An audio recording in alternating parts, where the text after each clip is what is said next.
We bring you live to Fort Myers, Florida for Game 4 of the series between your Fort Myers Mighty Mussels and the Dunedin Blue Jays.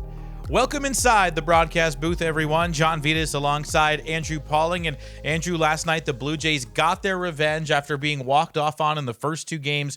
This week they got a convincing win, jumped down to a 7-0 lead early, and coasted to an 8-3 win. It ended up being defensive miscues by the Mussels in the early innings yesterday that led Dunedin to that big multi-run lead throughout the early innings, and the Mussels were just trying to play catch-up the rest of the time after that. They'll look for a reset today in Game 4. Yeah, Mussels did get to the bullpen a little bit. They scored 3 runs over the last 5 innings against Dunedin, and Peyton Eales continues to be a bright spot for Fort Myers. 4 hits through his first 3 games. He's drawn more walks than he has struck out so far this season, and tonight, Andrew, he goes into the leadoff spot. What does that give the Mussels? I think it just gives them a veteran presence for a guy who's only played 3 games in affiliated ball. It sounds a little funny to say, but 5 years at the college level, he's put together some really quality at-bats, going 4 for 10 over those first 3 games. I think just having that lefty at the top, you're going to see him take pitches. He's going to foul off a lot of pitches, as we've seen, and he does a real good job of just working an at-bat time after time.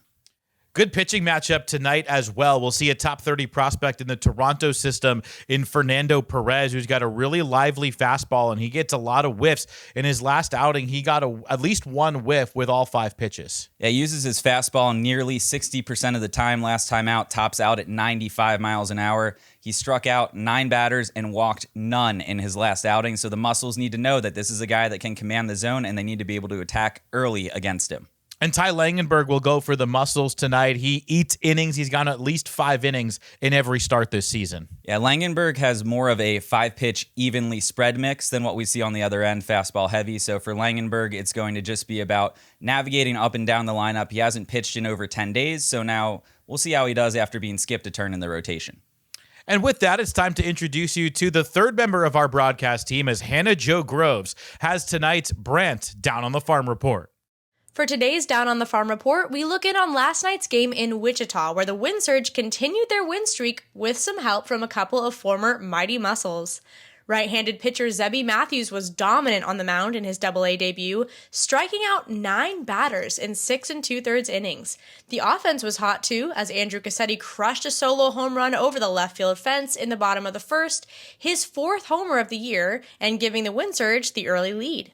The Travelers managed to tie up the score later in the game, but Carson McCusker blasted a bases-clearing double to the warning track to put the Wind Surge on top in the 7th inning and solidify the lead. McCusker is now 7 for 11 with 3 homers and 9 RBIs in the series. The Wind Surge aim to make it 5 wins in a row as their series against the Arkansas Travelers continues today. That was today's Down on the Farm Report, brought to you by Brant, professional agriculture proud to power the Mighty Mussels. It's about time for first pitch here at Hammond Stadium. Let's send it back to John Vitas and Andrew Pauling in the broadcast booth.